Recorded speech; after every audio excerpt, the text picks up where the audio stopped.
So yeah, we're gonna watch this WesHammer video. Chaos Sisters. Yeah. I'm curious.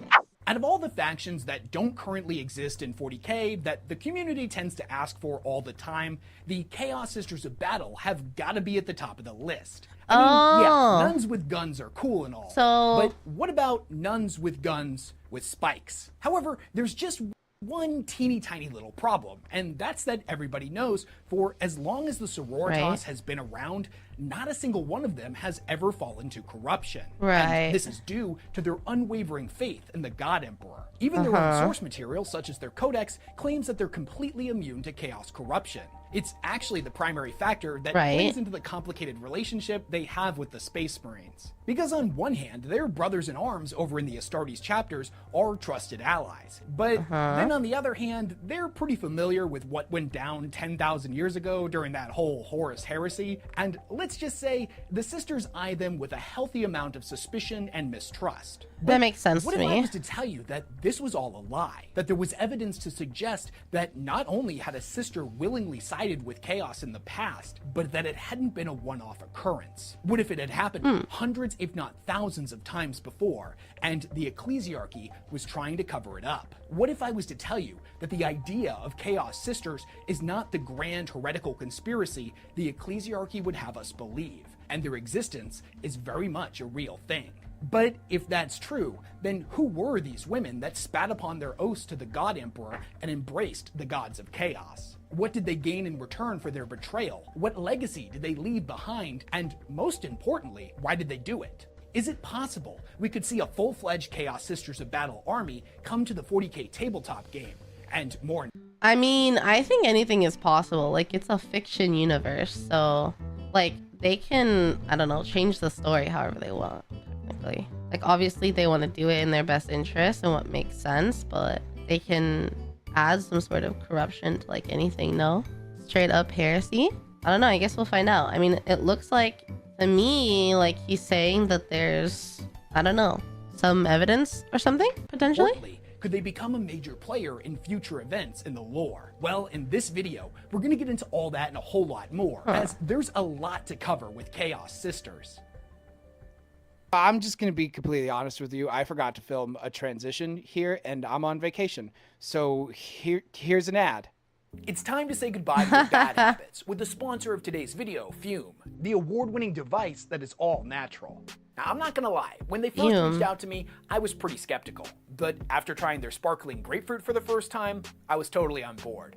Fume it doesn't use any kind of electronics, it doesn't produce vapor or smoke or anything like that. And instead of harmful or addictive chemicals, it uses these plant-based cores that are infused with natural flavors to create naturally flavored air. And they have a ton of delicious flavors to choose from, like crisp mint, orange vanilla, or white cranberry, just to name a few. The device itself looks awesome. It feels weighted and has a high-quality design. And my favorite part about it is it's designed to be fidgeted with. It utilizes a series of magnet snaps and clicks that help calm anxiety and aid in relaxation.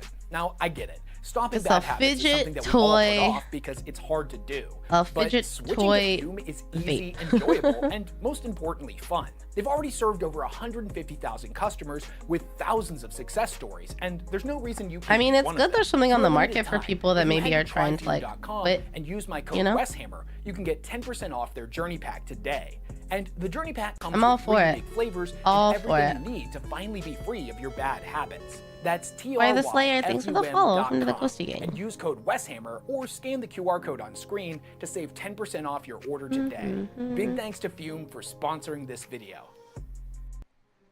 To the Never something I thought about. The Imperium, the Sisters of Battle exist both as a shining beacon of the God Emperor's radiance and a physical manifestation of the protection he grants those that would follow in his light. Now, although the truth of the Imperium, the larger universe, and human history is often aggressively censored before being distributed to the ignorant masses, if there's one thing these people know to be true, it's that the Sisters are incorruptible. In the 6,000 years that have passed since their order's founding during the Age of Apostasy, not a single one of them has ever broken their vows or betrayed mankind. This is what they are taught, this is what the sisters themselves believe, and it's what the imperial records dating back thousands of years all indicate to be true.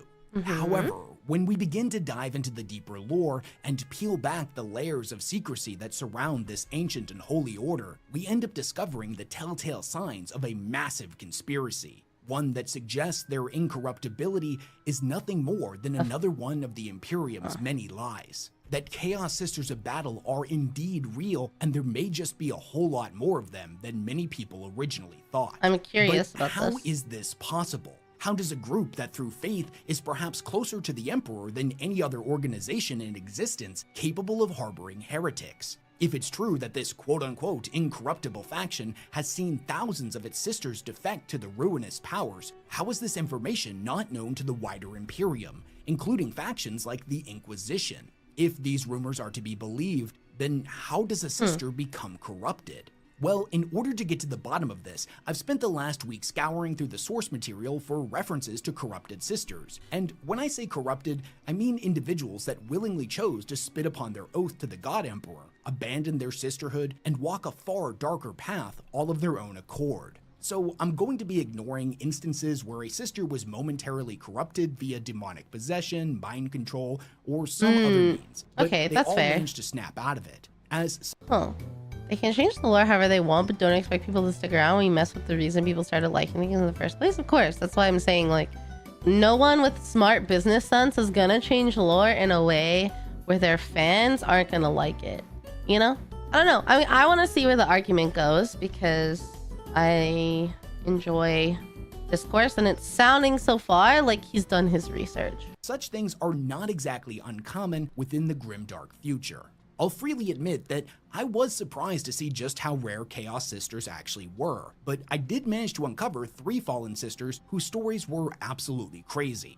We're going to be getting into that in the second half of this video, but first I think it's important for us to understand how a sister could become corrupted in the first place by examining what corruption is and how it works, as well as how somebody could actually be immune to it, as many claim the Sisters of Battle actually are. It's important to understand that chaos is not simply a force of destruction, but also a manipulative, metaphysical, psychic sentience that preys upon human weakness of mind, body, and spirit. Fear, anger, ambition, despair, and all other strong emotions directly court the ruinous powers, who can then use these feelings against us, tempting us to stray from the path of the righteous. And chaos does not come empty-handed. Oh no, it comes bearing gifts beyond anything one could possibly imagine. Literally anything the individual could want. Power, influence, wealth, eternal life, or maybe something far more personal. It can take away our pain and suffering, offer us a chance at perceived redemption or revenge against a hated enemy. Sometimes chaos offers us something more intangible, a lie, an idea, a rumor, or, as is often the case, an inconvenient truth. A glimpse into the nature of reality, or a peek behind the curtains at the insidious core of the orders and institutions we once held sacred. Sometimes, chaos simply needs to hold up the mirror to humanity and ask them to question their convictions. It whispers to its prey just enough lies or forbidden truths to allow in the sin of doubt. Although there are many prominent figures of legend whose legacy now serves only to exist as a cautionary tale of what chaos is truly capable of, in the vast majority of cases, corruption on the individual level is rarely marked by some grand heresy. More often, it is far more subtle, a single moment of weakness, a leading second of doubt, the briefest of hesitations, or the questioning of an order. The tiniest of cracks in our spiritual armor is often all chaos needs to take root and lead the afflicted down. But like, okay, here's my question. So humanity knows, like, oh yeah, chaos is gonna tempt you. I'm also like, the way he's describing it, I'm kind of seeing the, like, how do I phrase this? I don't know, the religious aspect is really clicking right now with things. But like, if humanity knows, if the Imperium knows, hey, chaos is gonna tempt you, like, look at all this, this is how they really are, don't fall for it, how do we still fall for it? You know what I mean? Like, I question that, and then I'm like, well, if you think about it, like, it's probably similar to how people fall to, like, drugs, right? Like, we know drugs are bad. We see how people are addicted and how it ruins their lives and, like, literally kills them. But still people will try drugs. Like I'm talking like hard drugs, like heroin or fentanyl or whatever, like that kind of shit. Like, it's a well-known fact. Like, you can see case after case after how addictive it is, how it destroys people's lives and eventually kills them, and yet people will still start the drug, right? I sound like such a boomer saying that, but I feel like maybe it's similar to that. I don't know. It's known but not known. Ignorance is seen as the biggest defense against chaos, but the same ignorance can lead to people falling. Okay, so the people fighting, though, they don't know how bad it can be, or like exactly maybe what it is, perhaps. Yeah, drugs are bad, okay? Yeah, drugs are bad, okay? I guess that makes sense. Yeah, ignorance is bliss. Because like if people knew, some people might defect intentionally, but because people don't know, when they get tempted, when they fall into the dark place, or they get tempted by a demon or something, they believe the lies. I guess that makes sense. On the path of damnation. Now, that being said, there are many ways to protect oneself from becoming corrupted by chaos. Having a strong sense of discipline, a steely reserve, and unwavering faith in the Emperor being the most prominent methods. But sometimes this can actually end up working against us. Strict adherence to tradition and belief in our order's most ancient of creeds can render us blind to chaotic influence gestating just beneath the surface. There have been many documented accounts wherein the truly faithful end up unknowingly pushing the agenda of chaos by believing their actions to be righteous and in service to the God Emperor. The unwavering zealot lost in holy butchery rarely will take a moment to stop and think if that voice that whispers to her in the back of her mind to spill ever more blood and keep taking the skulls of heretics might not actually be the Emperor speaking to her, but in fact may be something far more ancient and predatory. If you've ever played Warhammer 40k Darktide and you've had a zealot in your party, then you know exactly what I'm talking about. The Imperium likes to say, blessed is the mind too small for doubt. In cases such as these, the ability to doubt may very well have ended up saving them. And think about that. Doubt on one hand is what lets chaos in and can also be what protects us against it.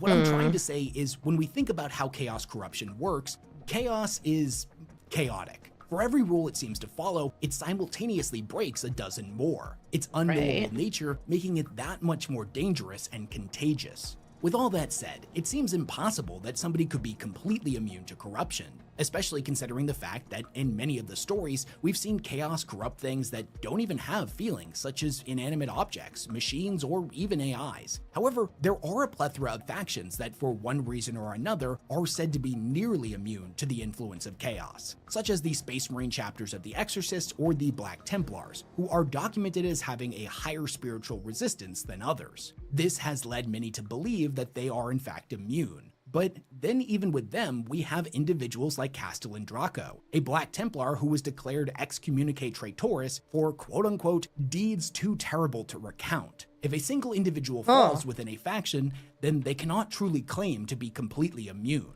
True immunity is insanely rare, but within the lore, there are a few examples of this happening. Within the Imperium, the four predominantly believed to be immune are the Adeptus Custodes, the Grey Knights, the Sisters of Silence, and the Sisters of Battle. And with each of these examples, the reason for their immunity is completely different. The Grey Knights were created with gene seed derived directly from the God Emperor himself, an entity that is anathema to chaos. The Custodes were crafted by his own hands and were engineered from the ground up to be incapable of disloyalty. The Sisters of Silence are psychic blanks, meaning chaos quite literally can't interact with them. And finally, the Sisters of Battle are said to be shielded from corruption by the aegis of their faith in the Emperor. And as a secondary cautionary measure, no Psykers have ever been allowed within their ranks. The outlier amongst these four groups is without question the Sisters of Battle, as they aren't gifted with a genetic heritage, whether naturally occurring like with the Sisters of Silence or artificial like with the Grey Knights or Custodes, that grant them immunity. Outside of their power armor, it's important to remember that they're just mortal women. Ones that have become resistant to chaos by being brought up within the most ruthless military academy in the galaxy, the Schola Progenium, and by indoctrination into the Imperial Creed, their faith being further tempered through decades of service within the Adeptus Sororitas. And it's also worth pointing out that even with the Grey Knights, they cannot technically declare immunity, as there was that famous story of one that traveled all the way through the realm of Slaanesh without becoming corrupted, only finally falling when he marched all the way to the throne of a literal chaos god and stared them down. Admittedly, these are pretty extreme circumstances that most Grey Knights are never going to have to deal with, and I'm not even 100% sure if this is considered canon or not, but I had to mention it, otherwise somebody was going to bring it up in the comment section. Anyways, outside of having a space magic-y genetic heritage that renders somebody immune, there are a lot of traits an individual can possess, as well as certain actions they can take or items they can utilize to ward off corruption. And the sisters check off every single one of these boxes. Each and every one of them has a mind of steel and an implacable will. They are firm adherents to the Imperial Creed and have an unshakable faith in the Emperor. None of them have psychic abilities. They are trained in the nature of the heretic in order to identify heretical lore and acts. And finally, because they don't have artificially extended lifespans like the Space Marines do, yet also live a life of constant never-ending war, most of them will perish in the line of duty long before corruption really has an opportunity to dig its roots in deep.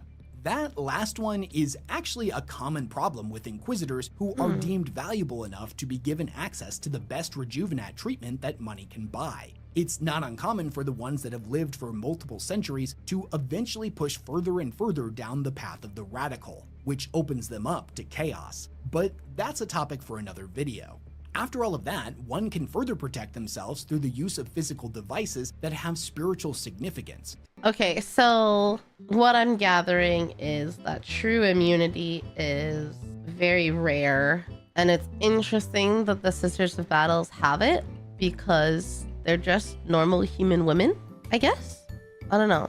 I'm curious. Adric last week did an episode to Commander Dante. Oh, the new Adric from last week is about Chapter Master of the Blood Angels. Oh my god, I want to watch that. I love Adric. They're so good. I think this video is about a year old. Yeah. Sometimes it's like drugs are bad and the other guy goes, here, have some. And the person goes, oh, this, it doesn't sound like a drug. That's true. People know about chaos. They get power by recognition. Even if they don't believe, they become aware. Boils down to their devotion and faith in the Emperor. So it's supposed to shield them. Yeah, it's such an interesting concept for sure. So the Sisters of Silence would be truly immune because they're blank. But I see how they're saying like their immunity is because of like the faith and how they're indoctrinated.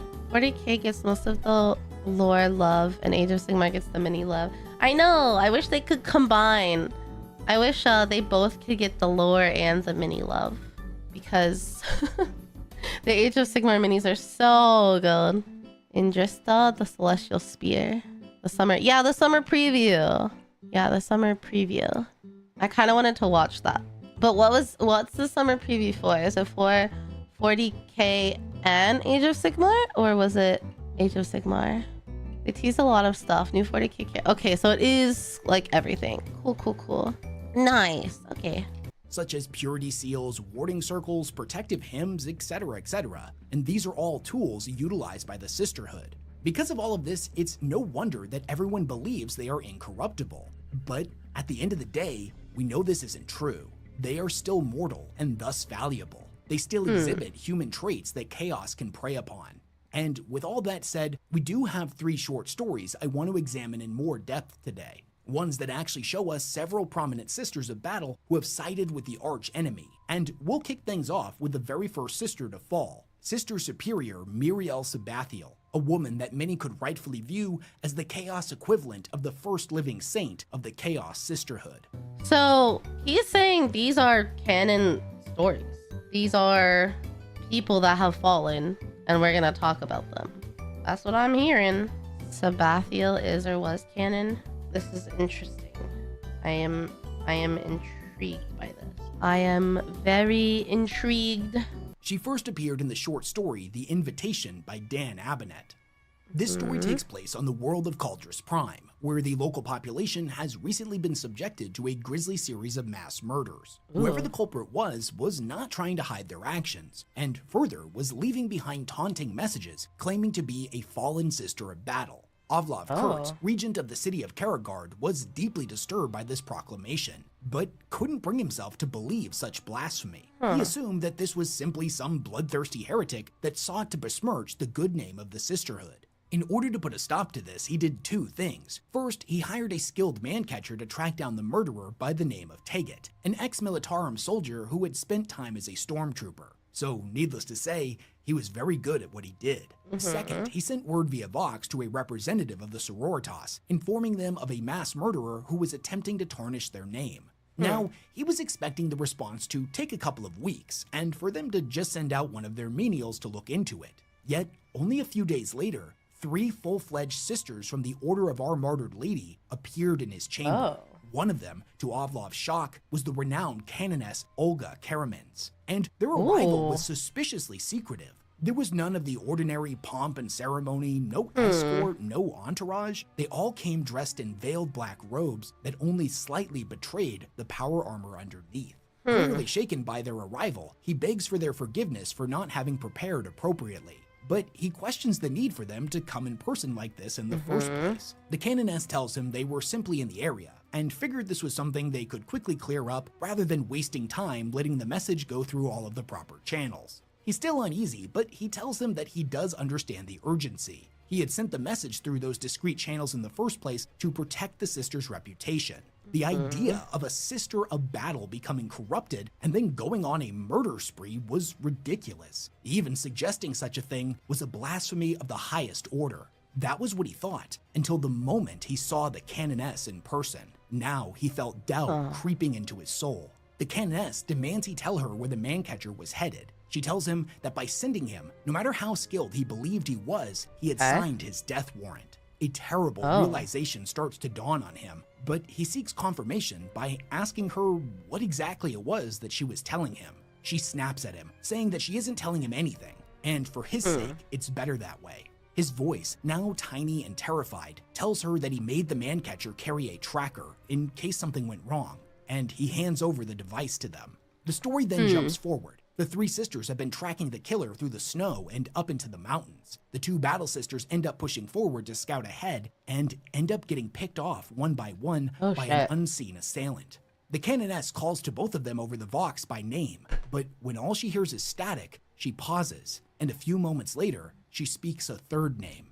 Muriel, can you hear me, she says. The fallen sister Muriel responds, asking the canoness if she was so easy to find. When the canoness tells her that she was, Muriel says good. That had been her intention. Her dark master, Balzervit, expected much from her, and she wouldn't be able to accomplish these things with her former allies constantly on her tail. The canoness tells her that she still wishes to save her, that there was a path back to the Emperor, but Muriel denies her. She says that she had become disillusioned with the Emperor and she had willingly given herself to the Lord of Excess, Slanesh. It's then that the man-catcher from before, now having been corrupted by the fallen sister, steps out of the darkness from behind the canoness, poised to attack. With her attention momentarily turned, Muriel lunges out of the shadows and buries her blade deep in the canoness's body, all the way to the spine. With the 3 sisters defeated, the story ends with the man-catcher asking her if this is what corruption feels like, and if so, it feels good. Muriel tells him that she still had use of him, that he would continue to serve her in their next task, which was to hunt down some Eldari. Although this is the only source we have where Muriel herself makes a direct appearance, her legacy would have wide-reaching consequences and would be further explored in the short story Heart and Soul. So that's all we officially have of Muriel? That's all we have? Dude, that's like such a, I don't know, like murder mystery cliffhanger situation. What the heck? It's like spooky and scary and we don't know where she is and what she's doing. What the hell? Huh. Like a what if story? Such a good character left to rot in the past. Muriel Sabathiel? Wait, is it Sabathiel or Muriel? I thought she called her Muriel. Sisters of battle are so dogmatic. One falling to chaos is basically unheard of, but there's not even a handful of examples of them. I see. Her full name is Muriel. Oh, okay. Muriel Sabathiel. Okay. I feel like I'll remember Muriel better for some reason, but yeah. Huh. I'm just so intrigued and also a little bit mind blown, I guess. If that feels like it's worth so much more than what they gave it. What the hell? What the helly? Like, what? How is that it? Although exact dates are not given here, it's implied that a good amount of time has passed between both tales, and most likely a couple of centuries. In this story, we're introduced to a group of sisters, again from the Order of Our Martyred Lady, that are coming to the end of a long and bloody crusade. You see, they've been constantly tracking the whereabouts of a brutal Khornate warlord known as the Iconoclast. This individual has led a bloody war across the entirety of the segmentum. Every single world the iconoclast showed up on would quickly fall to chaos corruption, and by the time the sisters arrived to deliver the Emperor's judgment, they would come face to face with a new army of blood-crazed corn worshippers. The iconoclast always managing to just slip away before the fighting concluded, to go on to another planet and repeat the process. That's However, annoying. this time the sisters believe it will be different. They've tracked the iconoclast down to a desecrated chapel of the Emperor on the world of Mesida Quintus, and their Mechanicus allies that have been fighting beside them have erected a force barrier around its vicinity. The people on the outside of said barrier can freely move inside of it, but nothing would be able to get out. Further, everything inside of it was locked in a pseudo-stasis field, meaning that time moved dramatically slower for them. However, right before the sisters can move in and deal the killing blow, they see a Thunderhawk descending to the surface with reinforcements. The sisters are confused by this. Why would the Sororitas be sending reinforcements right now at the very end of the crusade, and not when they needed them the most in all of the previous battles? The sisters who step out, however, are not from their order. They are from the Valorous Heart and are led by a Celestian named Oolande. Muriel, the leader of the previous sister group, realizes that she recognizes this woman. The two of them had fought together on the Icarus front 10 years back. But when she brings this up, Oolande doesn't seem to recognize her. When Muriel presses the matter, she nods, telling her that, of course, she must have simply forgotten, and a lot had changed in 10 years. She gets down to business and tells Muriel and her sisters that they had done fine work, but the crusade had come to an end, that the Valorous Heart would take things from here and kill the iconoclasts themselves. And to say that there's immediately a whole lot of tension between the two groups doesn't sound is a good. massive understatement. Like trustworthy. From the Sisters of Our Martyred Lady's perspective, they're like, who the hell are you to come in and snatch away our victory after we fought and bled across 100 battlefields to get here? Right? The leader tells them that she wasn't making a request, and if they prefer, she could make it an order. There is a suggestion of them both going in to kill the heretic together, a request that is denied by the newcomers. Eventually, one of the original group's Mechanicus allies steps in to point out that even though Oolande outranks Muriel, both groups have a warrant of authority issued by their respective high canonesses, and if an agreement could not be reached, the only one that could technically settle a matter like this was the Abbess Sanctorum on Ophelia 7. Technically speaking, they could send out a request for them to resolve this matter, but it could take months to receive an answer. Oh, Due God. to the time dilation of the force field, however, the iconoclast wasn't technically going anywhere anytime soon. Oolande tells them to send the message, then her and her sisters turn and depart to meet back in their Thunderhawk.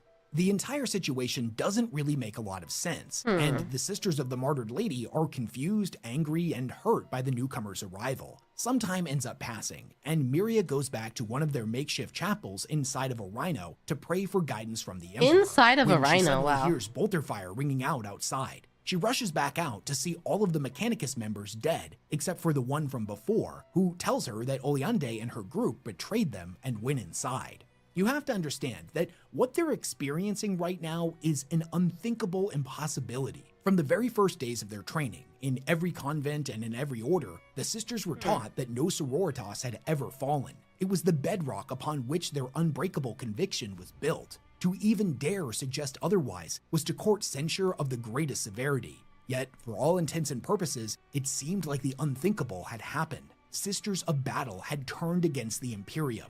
Rattling through their minds was the damning, unspoken words they dared not voice: treachery, betrayal, disloyalty. Muriel will not accept this. There had to be some other explanation.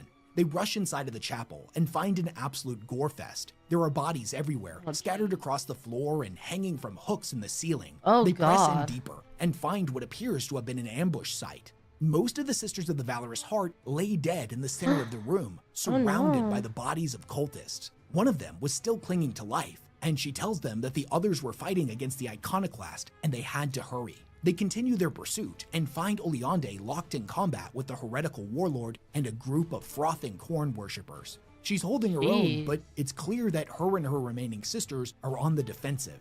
Muriel and her group join in the fighting, obliterating cultist after cultist with volleys of bolter fire. It's then that she hears a scream and turns her attention back to Oolande, who has one of the iconoclast's 2 sickle swords sticking out of her chest. In all these years of hunting this individual, this is the first time she's ever gotten so close to the warlord. It wore a strange suit of armor that looked like it was made out of porcelain and was completely featureless. It made them look like a type of demented mannequin. The iconoclast turned their attention to her and opened its mask to reveal a face that looked identical to Oolande's. Muriel calls her a demon and demands to know what kind of chaos trickery this was. But the iconoclast just laughs, saying that she's flattered, but she's no demon, at least not yet. And the only trickery here was from the pretender at her feet. She tells her that she was once a sister of the Valorous Heart, but after she had defected and became a follower of Khorne, the Order saw fit to cover it up by having this woman take on her name and likeness, so none would ever learn of her treachery and the Order's greatest shame. Muriel calls her a liar. No sororitas had ever fallen. Everyone knew that. The very idea sickened her on a level she thought impossible to contain. She tells the iconoclast that she knew Sister Oolande and she would never give herself to the ruinous powers. This is what the iconoclast had to say. Think, Muriel. Didn't you wonder how it was my army could stay one step ahead of you for so long? Didn't you ask yourself how I could know the tactics of the sororitas so well? She let out a sigh. Remember the woman you fought with at the Icarus front. You saw me, even if you never wished to admit it. You saw how much I loved the cut and the kill. She made a deep purring growl. And after a while, the faith and fire our rancid corpse emperor gave me wasn't enough. I wanted more. I wanted blood and skulls. She leered at Muriel, her violent desire leaking into every word. Khorne answered my need. Muriel watched as she lifted her sword and licked the blood from the blade, the grotesque action causing all doubt to melt away. She spoke the truth. You think I am the only one to fall? The figure in white laughed, and the harsh sound cascaded off the broken walls. The only one who willingly burned her oath for greater power? You know better than that, Sister Muriel.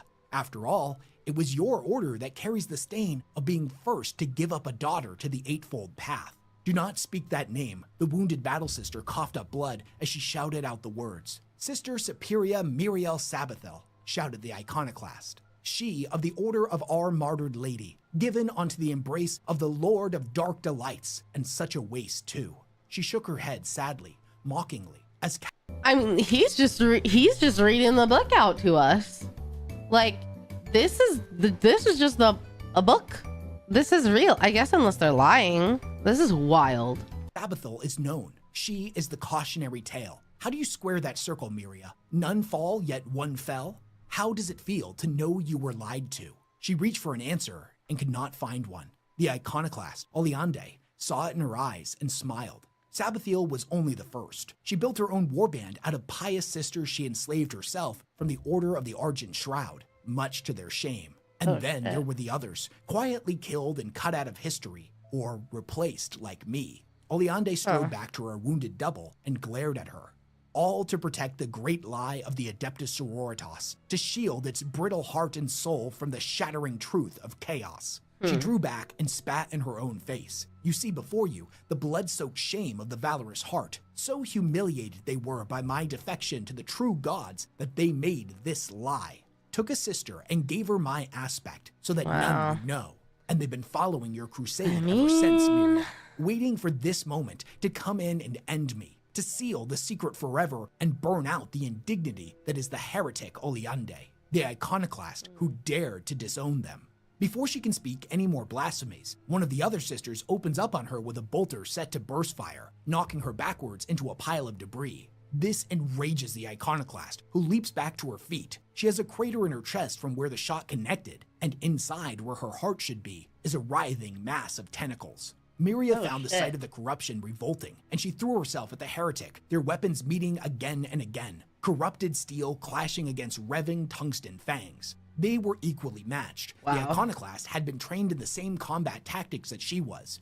Further, Muriel could feel her bloodlust growing more intense every moment that she spent in the desecrated chapel. Khorne was whispering in her ears to give in and join them. She had to fight to keep herself from licking the splattered blood off of her face. Every time she managed to land a blow, more of the tentacles would burst out of the new wound, each ending in vicious lamprey-like mouths that writhed and squirmed in the air, searching for blood and meat. The iconoclast bellowed out to her not to defy the will of the blood god. There would be no defeating her, as Khorne had revived her countless times. The entire fight was pointless. Despite this, Muriel fought on, strengthened by her faith in the Emperor, and eventually, the other Oolande managed to pry the sword she had been stabbed with out of her chest, causing a huge gush of blood to come spilling out, the scent of which caught the iconoclast's attention, who turned her head and licked her lips. The split second of inattention was all of the opportunity Muriel needed. She roared as she brought the chainsword down in a snarling arc that severed Oolande's sword arm above the elbow, cutting noisily through splintering porcelain armor, meat, and bone with a grinding howl. Her foe was staggered, but to Muriel's disgust, the detached arm disgorged a bolt of pale tendrils at its severed end, which began to propel it across the ground towards her, like a fat maggot questing for carrion to consume. Without hesitation, she stepped forward and stamped the severed limb into a pulpy mess, grinding it into the broken tiles beneath until it stopped moving. At this point, the other only— What a visual that is. Like, good lord. This fight is intense. It's like a mental and physical battle what's happening here. Oolande managed to get to her feet and reignited her power sword. She was severely wounded, but that didn't matter. Her duty was undone. Though each and every step she took towards the heretic was torturous for her, she did not falter. "This ends now," she declared, aiming her blade at the fallen one. The traitor, whose face she shared, opened her mouth wide and shrieked, vomiting unhowled words into the air that curdled the blood in Muriel's veins. Tendrils grew out past her lips, from her nostrils, ears, and through the orbs of her eyes. The shrieking came from hundreds of tiny lamprey maws, and the profane clamor made the air vibrate. Desecrated glassaic cracked and broke. Dust and loose stones fell from the damaged ceiling above. Muriel and the Sister of the Valorous Heart shared a look, and they attacked the heretic as one. Blows from their swords rained down on the traitorous sororitas, chopping off divots of armor, slashing away pieces of quivering flesh. But even as Oolande fell to her knees, she was still screeching, still kept alive by whatever demonic parasite her blasphemous god had implanted in her. "You are already his," she brayed, her mouth choked with convulsing cilia. "It is inevitable. The Sisters of Battle are drenched in blood. Your faith is a lie. You all walk the Skull Road." Muriel raised her chainsword and glanced at the other warrior. "Together, then?" The Battle Sister gave a weary nod. "Together, aye." In a single united motion, both of them plunged their blades deep into Oolande's chest cavity and silenced her. The heretic's body collapsed in on itself to become a mess of awful and warped bone.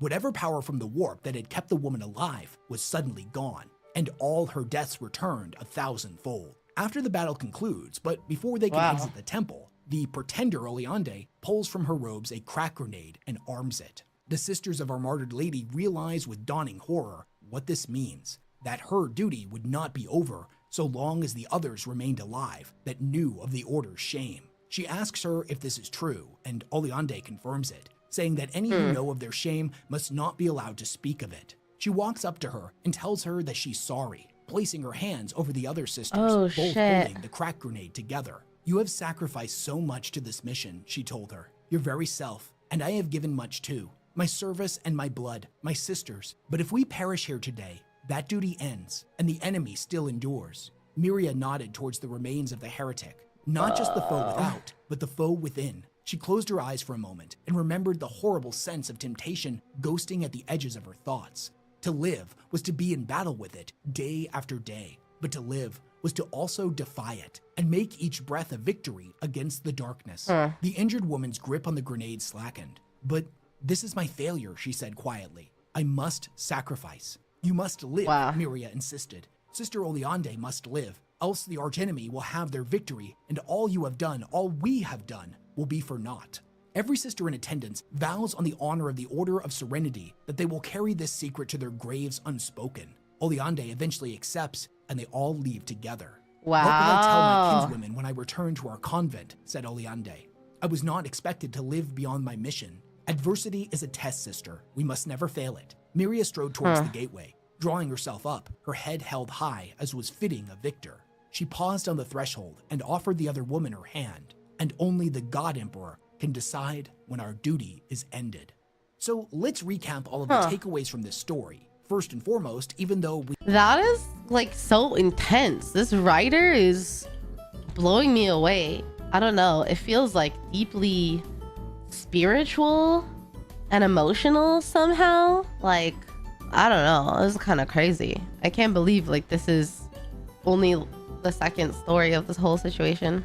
I don't know who the author of this story is. I don't know if he says it in the description. He said the book at the beginning of this. Maybe it was called the Iconoclast. But it is interesting, like, to think about, because we don't actually know. Is it chaos trickery or is it real?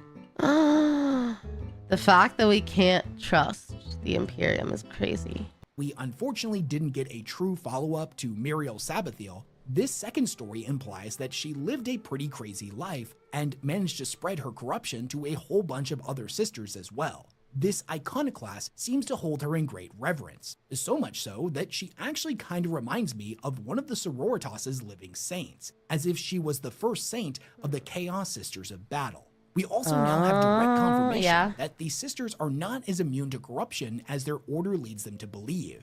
Now, considering that these are two short stories that were both written kind of a long time ago and we haven't exactly received any new Chaos Sisters information, I'm not exactly holding my breath for Games Workshop to introduce Chaos Sisters to the tabletop game or the larger narrative anytime soon, although that would certainly be awesome.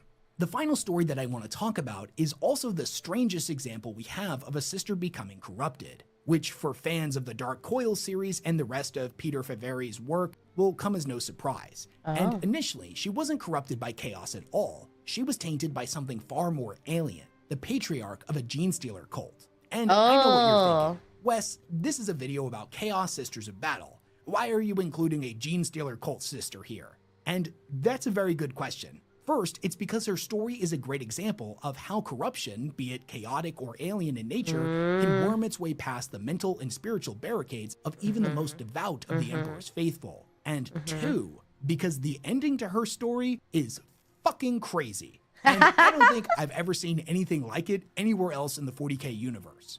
This sister's name was Atelka, and her story is broken up into two parts. The first section coming from the prologue of the novel Cult of the Spiral Dawn that was later re-released as Legends of the Dark Millennium Gene Stealer Cult, and the second half being in the short story To Cast a Hungry Shadow.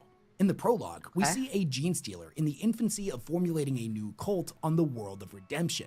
The creature has given the gene stealer's kiss to a handful of captured thralls who have gone out to further spread its corruption, accumulating a sizable force. But it's not nearly enough to take an entire world. This fledgling patriarch still doesn't know much about its surroundings, and is in the process of identifying structures of key importance and enemy factions that will stand in the way of its agenda. In order to learn more, it scours the scorched world, navigating its secret pathways and familiarizing itself with the new hunting grounds. Eventually, by probing the thoughts of its thralls and the people of the world it comes into contact with, it learns of something known as the Sororitas. The word is unfamiliar to it, but the people who speak the name speak of them as great protectors that live in one of the world's many natural spires.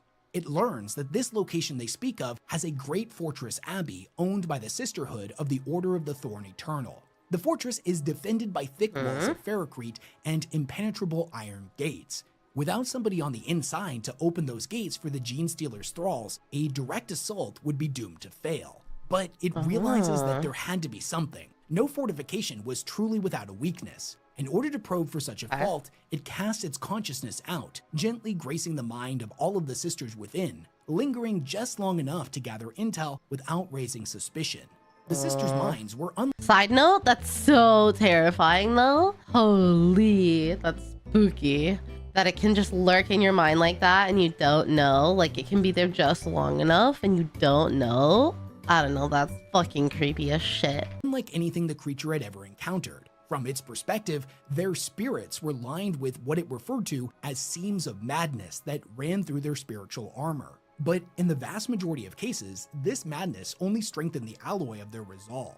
That was all until its consciousness encountered a young woman named Sister Atelka, a relatively newer recruit that had not achieved any formidable level of rank amongst her peers. It was within her mind that the creature found what it was searching for, the same fault lines from before, but ones that did not strengthen the soul, but instead had unknowingly become corrosive to it. Within her consciousness, it found the telltale signs of dark doubts and even darker regrets. To this young girl, the rituals of fasting and flagellation, the ceaseless, senseless sermons and ceremonies were all one thing, but it was the way the sisterhood treated suspected heretics, the terrible burnings, and the horrific torment their order inflicted upon those they claimed to protect. It was these things that allowed the seed of doubt to take root. Her entire life, she was raised to revere the sisterhood as divine bearers of his holy will. Perhaps she was unprepared for the truth, and maybe she had been naive in suspecting their methods to be any less brutal. But seeing firsthand the motto of innocence proves nothing carried out with such reckless abandon caused her to question everything she believed to be true.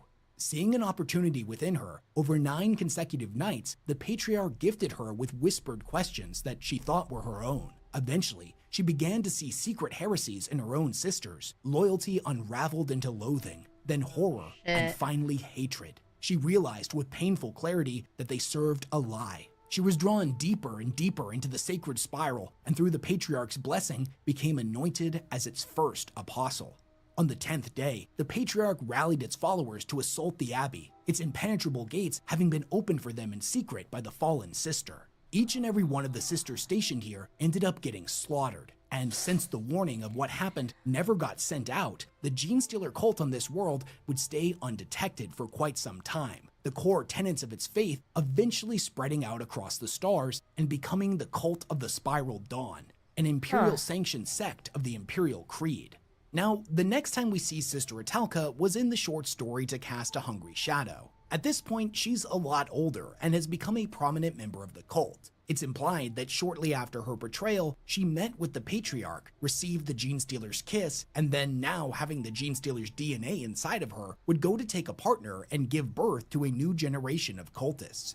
Side note, that's kind of gross. Not a fan of how that sounds. Not a big fan of that one. I can't say I like that little detail very much, if at all. Her son Isaiah being one of them. It's also important to know that the cult of the Spiral Dawn is not the only cult that's operating on the world of redemption, as chaos had infected the planet long before the Patriarch's arrival. In the story, a new chaos cult, the cult of the Scorched Creed, has risen up to challenge them. These guys were a bunch of blood-crazed Mad Max-style bikers who fought in the name of their Scorched god. And they had a deep-seated hatred of the cult of the Spiral Dawn, as the majority of its members were actually previous Gene Stealer cultists that managed to break free of the Patriarch's control by being reborn in a fiery chaos ritual that allowed chaos corruption to purge them of taint, both human and Xenos. Now, both of these groups are desperately in need of a psyker, but there hasn't been one on the planet in quite some time. Although the reason why the Scorched Creed is desperately searching for one is never actually specified. When it comes to Atelka's cult, she states the veil of their influence was growing thin, and if a new magus was not found soon, then the outside forces working against the cult would eventually not be able to be held back. If you're unfamiliar with Gene Stealer cults and how they work, the Magus is a psychically gifted individual that serves both as a revered leader figure for the cult and as a liaison, a diplomat and a politician for dealing with outsiders. These individuals look remarkably human and are blessed with both ludicrous amounts of charisma and psychic abilities that are rivaled only by the Patriarch itself.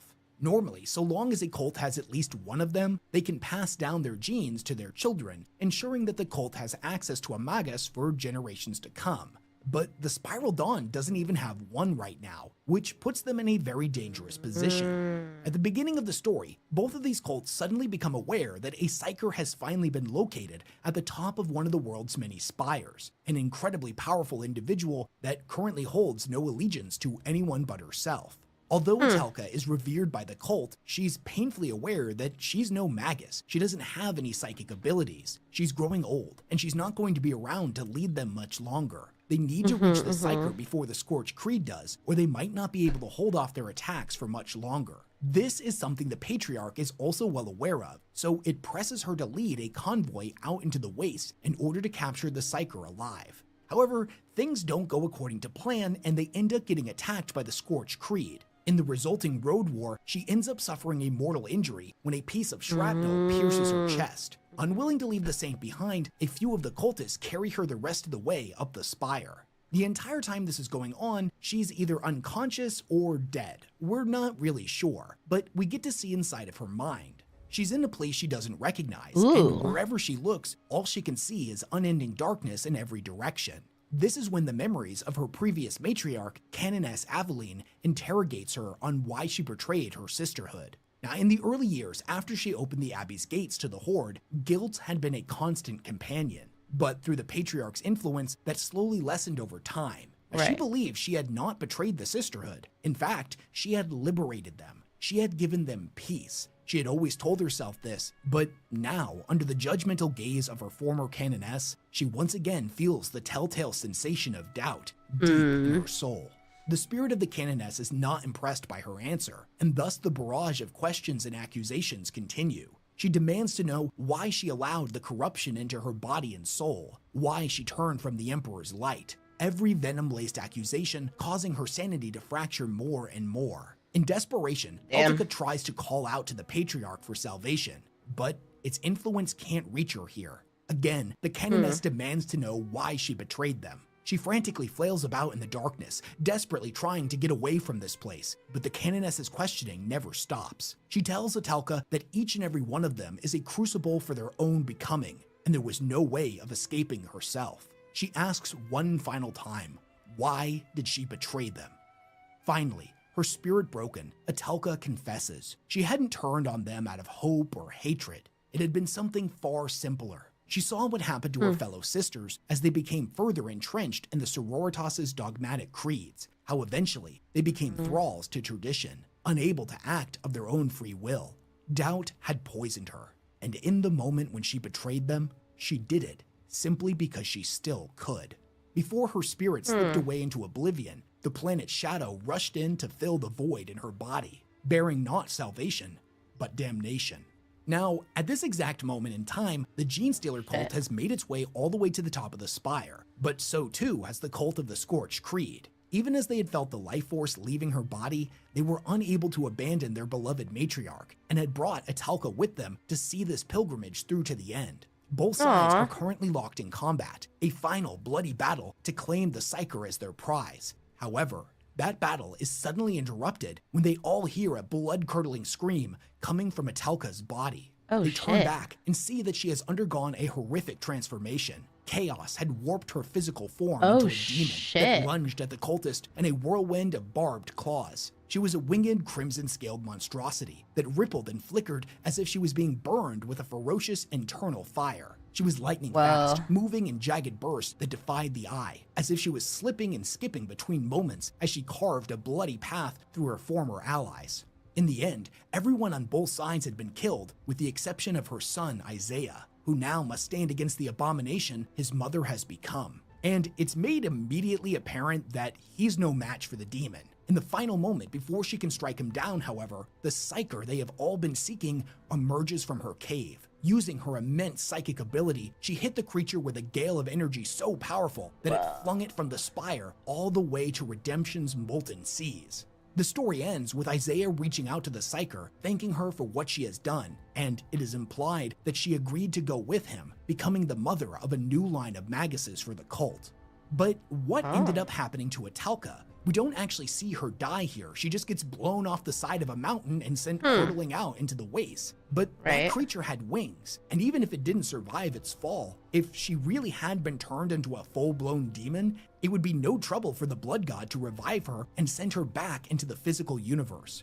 This was a woman who at different points in her life had been corrupted by the Tyranids, the forces of chaos, and, if you'll excuse the heresy, the God Emperor. For the life of me, I don't think there's ever been an individual quite like that in any other 40k story. Someone who could serve as a vessel for 3 separate diametrically opposed deities. And yes, I consider the Hive Mind to be a deity. What ended up happening to her is still currently unknown, but I'm of the opinion that she's still out there, and hopefully she ends up showing up in another story in the future.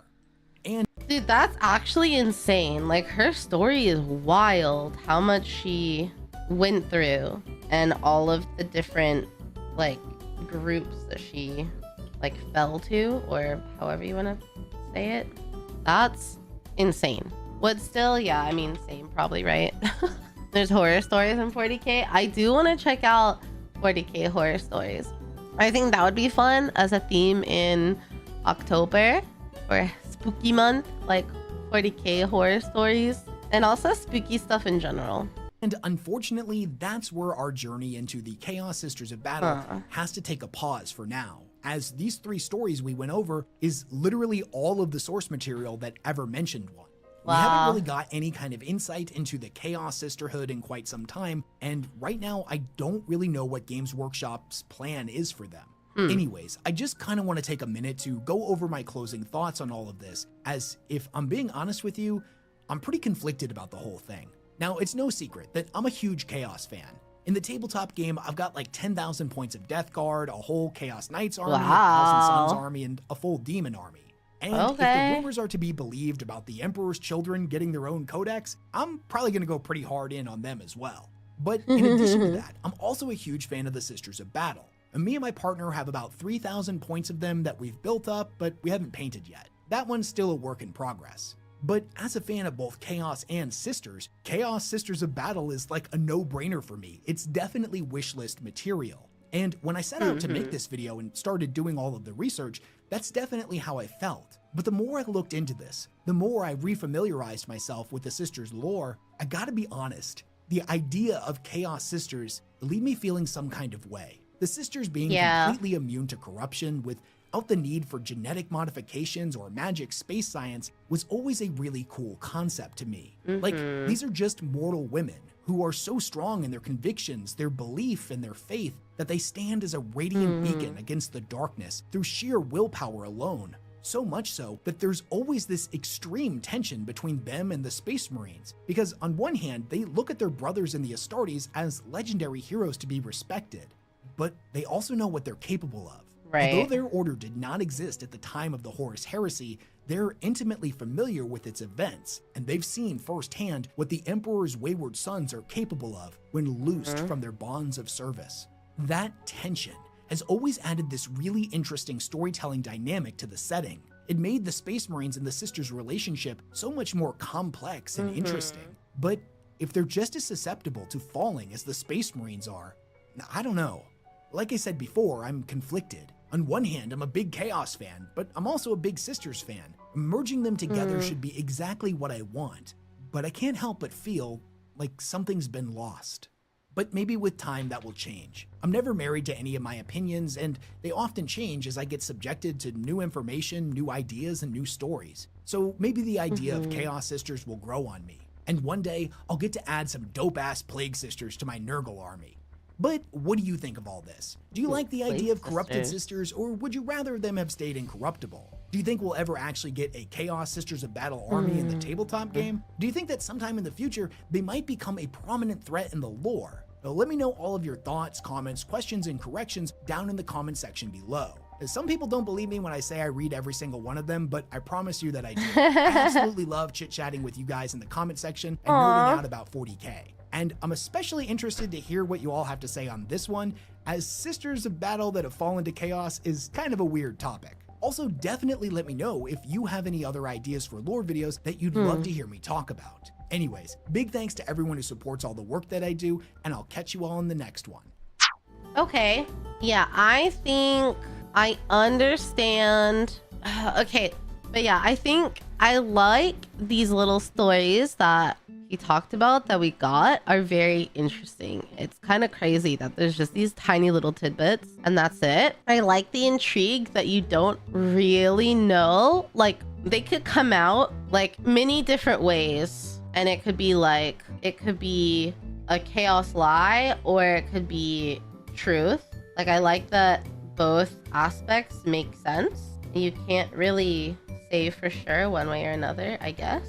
I think, unless I misunderstood a detail there somewhere. But while I think they would be cool, and I think aesthetically is what I like about it, the idea of it aesthetically, I do think part of like their untaintability is part of the charm and part of what makes them seem so extraordinary, since they're just, you know, normal women. So yeah, I think ultimately I would say I hope that they don't ever make it real, unless it's like, unless they can somehow like twisted around to be, I don't know, something like a Chaos adapts and is able to, I don't know, infiltrate the Chaos Sisters in a different way. And then it's like some sort of epic battle. Like, not necessarily physical, but perhaps mental and spiritual or something. But I don't know what that would look like. It would have to be on a much grander scale, if that makes sense, like what I'm describing. Then I could see it, but I think, yeah, given that they're just supposed to be like normal human women, it was like one of their superpowers was to be uncorruptible. And I feel like I would hate to see that go away, I guess. I think that's where I land on it. Are you gonna believe the religious maniacs or the forces from hell? Yeah, I don't know. It could go either way. Yeah, I'm not too keen. They're in stories. I feel like they should just be a rare one-off thing. Yeah, or if it's like super rare, where it's like some sort of crazy situation, like somehow the sister was like special in a bad way. Like they're uncorruptible in the same way that, like, you know, if you get the flu shot, you're probably not gonna get the flu, but like you could. There's a chance. Like, there's always something lingering, you know? Like, I could see something like that, but I don't know. One of the coolest things about sisters is that they're meant to be just as incorruptible as the custodes. Yeah, I think that's a fair perspective. Like, because of the fact that their incorruptibility comes from like who they are, does feel a bit like it, I don't know, not cheapens the story, but I can say, like, you know, there's a way to make it a thing. And I like these little side story snippets we've gotten. I think it's very interesting, but I think what would be like the best for the whole faction, I guess, is if it's like chaos trickery somehow. Like they're just trying to break in a different way, you know?